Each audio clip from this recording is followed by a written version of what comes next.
अब हम इस प्रयोग में प्रयुक्त उपकरणों की बात करते हैं। मेरे हाथ में जो आप उपकरण देख रहे हैं वो मीटर सेतु है। क्योंकि इस उपकरण में 1 मीटर लंबे तार का प्रयोग किया जाता है, इस कारण इसको मीटर सेतु कहा जाता है। जैसा आप लोग जानते हैं ये व्हीटस्टोन सेतु सिद्धांत पर कार्य करता है, अर्थात हम दूसरे शब्दों में क्या कह सकते हैं कि ये व्हीटस्टोन सेतु का प्रायोगिक रूप है। इसकी सहायता से हम किसी भी अज्ञात प्रतिरोध का हम प्रतिरोध ज्ञात कर सकते हैं, अर्थात चालक का हम प्रतिरोध ज्ञात कर सकते हैं। जैसा आप देख रहे हैं इसमें एक लकड़ी के बॉक्स पर 2 एल टाइप की पत्ती आप देख रहे हैं जो दोनों किनारों पर लगी हुई है। जैसे इस कोने पर ये एल टाइप की पत्ती है, इधर को दूसरे किनारे पर भी एल टाइप की पत्ती लगी हुई है, मध्य में ए टाइप की या स्ट्रेट पत्ती लगी हुई है।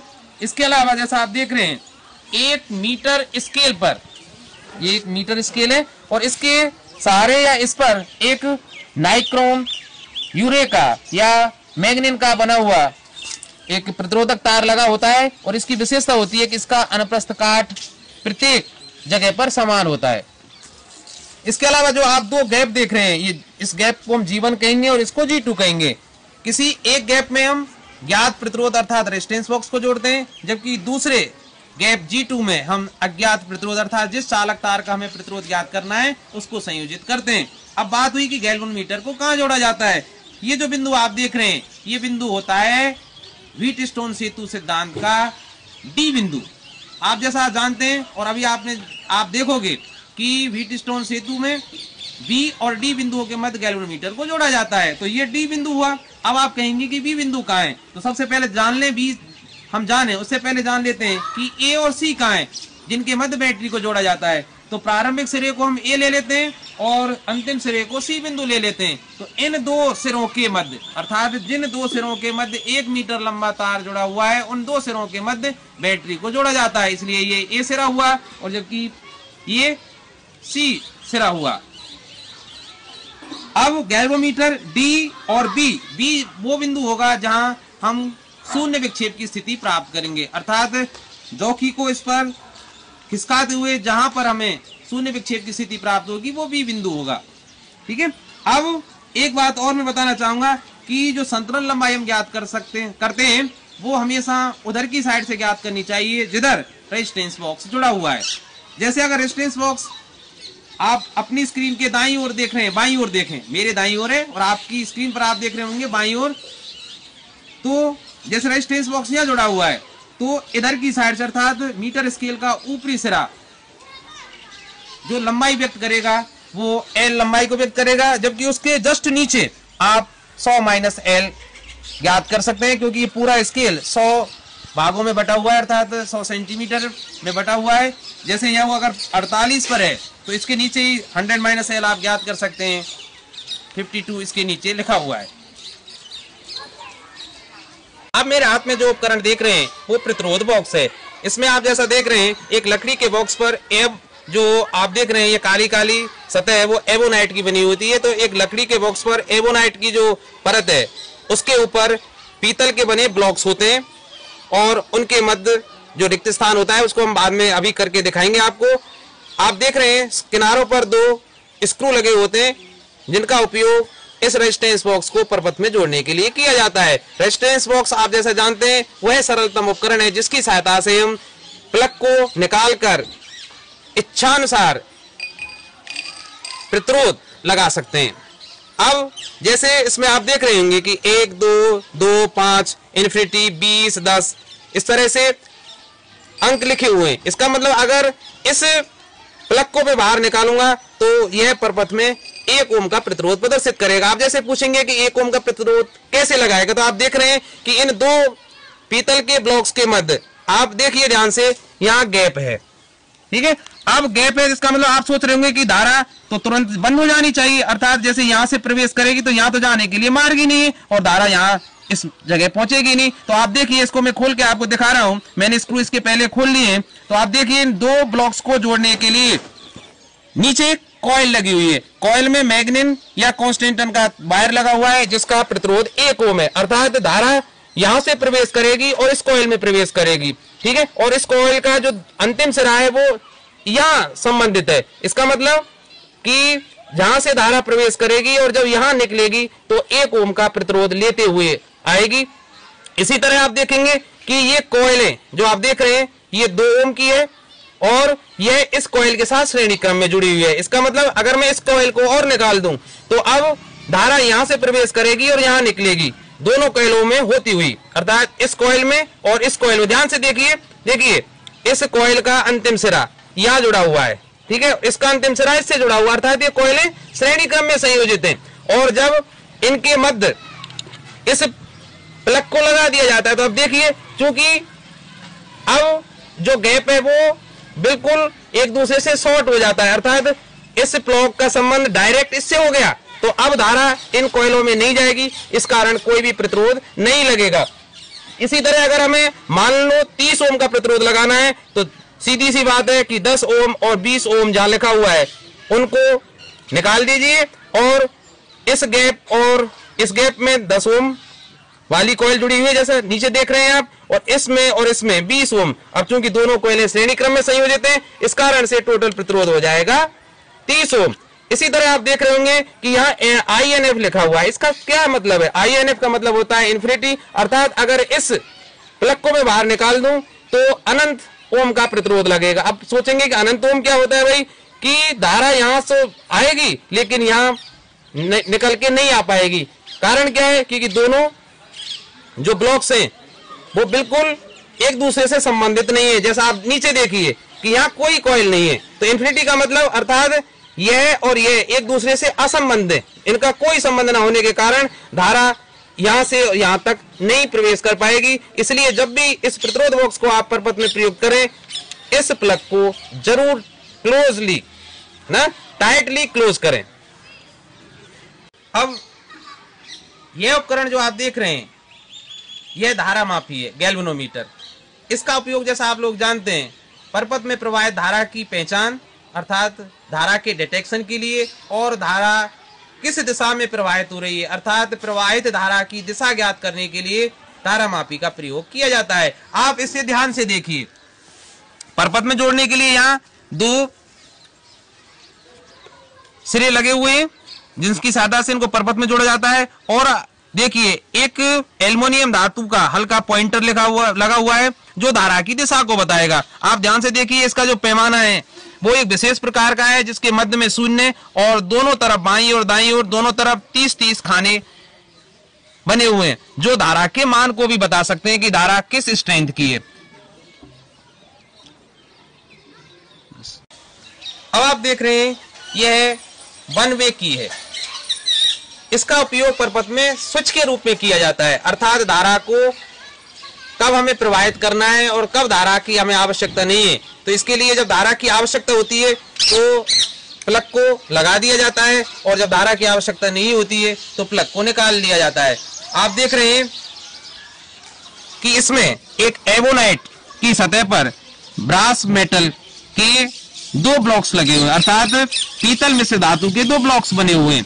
ठीक है, इन दोनों ब्लॉक्स के दोनों साइडों पर जैसा आप देख रहे हैं ये दोनों स्क्रू है जिनका उपयोग परपथ में इस कुंजी को जोड़ने के लिए किया जाता है। इन दोनों ब्लॉकों के मध्य एयर गैप है, आप जैसा ध्यान से देख रहे होंगे ये गैप है और इसमें इस प्लग को आसानी से लगाया जा सकता है। आप देखिए जैसे ही इस प्लग को निकाला जाएगा तो इन दोनों ब्लॉकों के मध्य गैप होने के कारण धारा अब प्रवाहित नहीं हो सकती, अर्थात धारा का संबंध विच्छेद हो जाएगा। और जैसे ही इस प्लग को इसके अंदर लगाया जाएगा तो इन दोनों ब्लॉकों का संबंध एक दूसरे होने के कारण धारा इस सतह से इस सतह की ओर प्रवाहित होने लग जाएगी।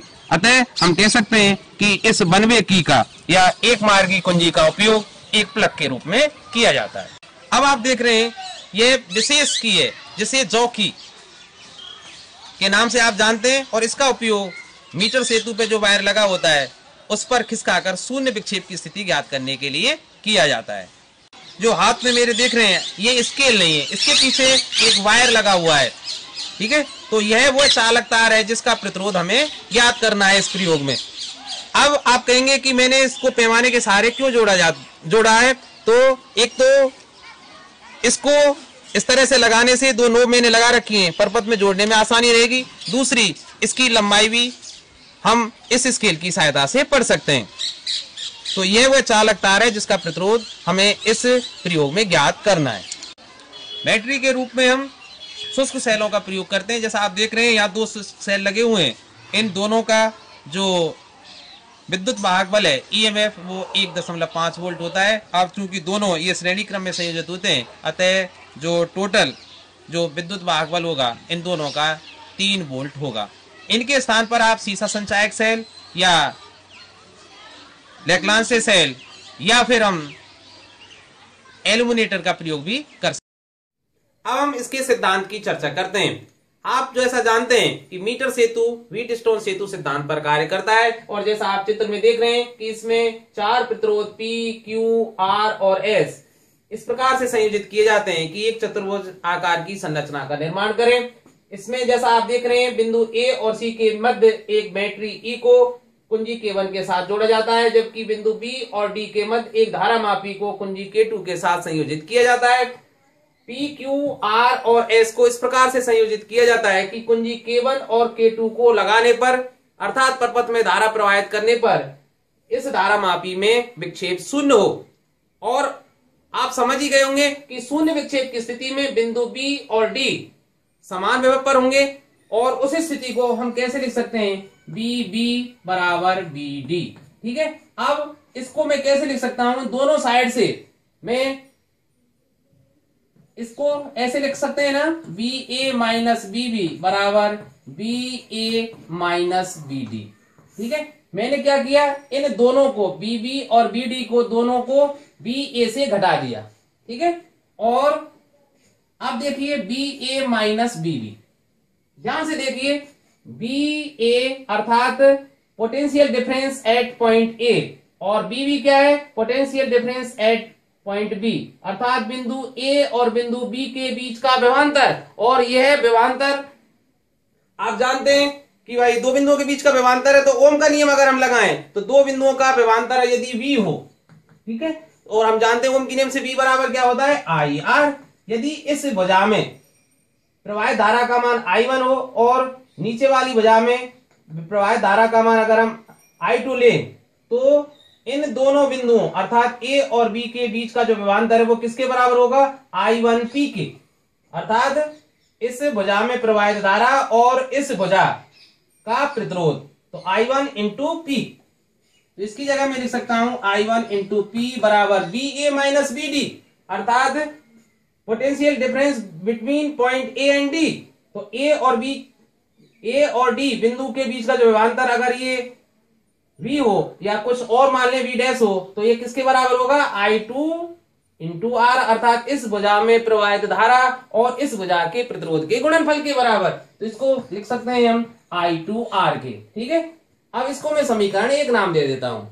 इसी समीकरण को हम कैसे लिख सकते हैं, देखो इसी समीकरण को BB माइनस BC बराबर BD माइनस BC। अब की बार मैंने क्या चालाकी की कि दोनों साइड से BC को घटा दिया। फिर वही देखिए BB minus BC, it means the potential difference between point B and C और दैट इज इक्वल टू, अब देखिए किसके बराबर होगा, इस भुजा में प्रवाहित धारा और इंटू Q। Q क्या है, इस भुजा का प्रतिरोध। अब देखिए चूंकि भुजा AB और भुजा BC ये श्रेणी क्रम में संयोजित है, अतः अगर इसमें प्रवाहित धारा I1 है तो इसमें भी प्रवाहित धारा का मान I1 ही होगा। तो BB माइनस BC बराबर होगा I1Q के बराबर BD माइनस BC। क्योंकि इसमें प्रवाहित धारा I2 है तो यहां भी धारा का मान I2 होगा, तो ये मान होगा I2S के बराबर। ठीक है, और इसको समीकरण 2 में नाम दे दूं। अब समीकरण 2 में 3 का भाग दे देते हैं हम। ऑन डिवाइडिंग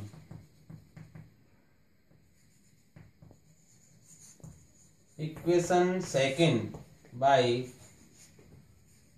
इक्वेशन थर्ड, देखिए I1P अपॉन I1Q बराबर I2R अपॉन I2S। अब आप देख रहे हैं I1 से I1 कैंसिल, I2 से I2 कैंसिल, तो ये हो जाएगा P अपॉन Q बराबर R अपॉन S, और इससे हम अज्ञात प्रतिरोध S का मान याद कर सकते हैं। तो S बराबर होगा Q upon P into R। Equation number 4, यह हमारा व्हीटस्टोन सेतु की संतुलन अवस्था में वर्किंग फॉर्मूला होगा। अब हम इसके परपथ संयोजन की बात करते हैं। आप लोग जानते हैं कि जो मीटर सेतु है वो व्हीटस्टोन सेतु का प्रायोगिक रूप है, जिसकी सहायता से हम अज्ञात प्रतिरोध का मान ज्ञात करते हैं। तो देखिए मेरे हाथ में आप मीटर सेतु देख रहे हैं, इसी का चित्र हमने ग्रीन बोर्ड पर बनाने का प्रयास किया है। इसमें एल टाइप की पत्तियां जो दोनों कॉर्नर पर लगी हुई हैं वो आप लोग यहाँ देख रहे हैं, और ए टाइप की जो पत्ती है मध्य में वो यहाँ आप देख रहे हैं। 1 मीटर लंबा तार जो स्केल के सहारे लगा हुआ है वो यहाँ बनाया गया है। तो आप देखिए कि व्हीटस्टोन सेतु में बैटरी को कहां जोड़ा गया है, बिंदु ए और सी के मध्य। अब यहाँ ए और सी कौन से बिंदु हैं, तो मीटर सेतु में जो 1 मीटर लंबा तार होता है उसका प्रारंभिक सिरा ए मान लिया जाता है और अंतिम सिरे को सी मान लिया जाता है। तो बैटरी को जोड़ा जाएगा ए और सी सिरों के मध्य। तो बैटरी को मैं यहां जोड़ रहा हूं इस तरह से भाई, ये बैटरी का प्लस सिरा है, ये माइनस सिरा है, और यहां एक कुंजी K1 का भी प्रयोग हम कर रहे हैं। तो इस तरह से इसको जोड़ दिया जाएगा सी सिरे से। ठीक है, अब देखिए कि ज्ञात प्रतिरोध कहां जोड़ा गया है, ज्ञात प्रतिरोध R है, इसको जोड़ा गया है ए और डी के मध्य। आप ध्यान रखें कि जो डी सिरा होता है वो ए टाइप की जो पत्ती है वो ए, ये जो पूरी पत्ती है वो डी की तरह कार्य करेगी। तो ए सिरा ये है, क्योंकि ये पूरी पत्ती एक ही है, तो ये सिरा अगर ए है तो यहां भी ए ही है। तो ए और डी के मध्य ज्ञात प्रतिरोध अर्थात रेजिस्टेंस बॉक्स को जोड़ा जाएगा। तो देखिए यहां एक रेजिस्टेंस बॉक्स जोड़ देते हैं हम आर बी। ठीक है, तो रेजिस्टेंस बॉक्स से जितना भी प्रतिरोध लगाया जाएगा वो आर अर्थात ज्ञात प्रतिरोध के रूप में कार्य करेगा। अब देखिए अज्ञात प्रतिरोध को कहां जोड़ा गया है, डी और सी के मध्य। तो ये डी सिरा है पूरा का पूरा और ये सी सिरा है, तो डी और सी के मध्य जोड़ा गया है अज्ञात प्रतिरोध एस को। तो देखिए ये अज्ञात प्रतिरोध है और इसको इस तरह से जोड़ दिया गया है। ठीक है, अब देखिए ये P और Q कहां है, P और Q की थोड़ा देर में बात करेंगे, पहले हम गैल्वेनोमीटर को जोड़ लेते हैं। तो देखिए गैल्वेनोमीटर को जोड़ा गया है बिंदु D और B के मध्य। तो देखिए D से एक वायर निकालिए और यहां गैल्वेनोमीटर को जोड़ दीजिए, और गैल्वेनोमीटर का जो दूसरा सिरा है वो जॉकी के सहारे जोड़ दिया जाता है। जॉकी हम किसके लिए काम में लेते हैं, वायर पर जो मीटर सेतु का जो वायर है उस पर खिसका कर हम अविक्षेप स्थिति अर्थात जहां जो धारा मापी है शून्य विक्षेप दिखाए उस स्थिति को जॉकी की सहायता से ज्ञात करते हैं। तो जॉकी जहां स्पर्श करे, ठीक है, वो बिंदु अर्थात जो शून्य विक्षेप की स्थिति आएगी वो बी बिंदु कहलाएगा। तो अब देखिए हम मान लेते हैं कि जो शून्य विक्षेप की स्थिति है वो ए सिरे से एल लंबाई की दूरी पर आई है, अर्थात एल सेंटीमीटर की दूरी पर आई है। तो ए की जो दूरी है मैं एल सेंटीमीटर मान लेता हूं, चूंकि एसी 1 मीटर लंबा तार है इसलिए बीसी हो जाएगी 100 माइनस एल सेंटीमीटर। ठीक है, अब देखिए पी क्या है, ए और बी के मध्य जोड़े गए तार का प्रतिरोध। तो देखिए मीटर सेतु पर जो 1 मीटर लंबा तार होता है जैसा आप जानते हैं वो नाइक्रोम या कॉन्स्टेंटन मिश्र धातु का होता है, इसलिए एल लंबाई का जो तार है इसका प्रतिरोध किसके बराबर होगा, P। तो मान लेते हैं कि यदि तार की इकाई लंबाई का प्रतिरोध x ओम हो, इकाई लंबाई का प्रतिरोध x ओम हो, तब P किसके बराबर होगा, ए बी तार के प्रतिरोध के। Resistance of length A B, और जो किसके बराबर होगा भाई, अब चूंकि इकाई लंबाई का प्रतिरोध क्या है x, तो एल लंबाई का प्रतिरोध हो जाएगा XL ओम के बराबर। इसी तरह Q क्या है भाई, देखियो क्यू बीसी तार की लंबाई, और बीसी तार की लंबाई क्या है 100 माइनस एल।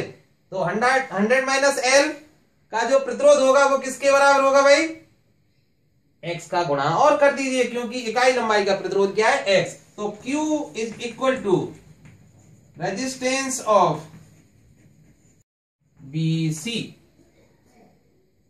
बराबर x इंटू 100 माइनस एल।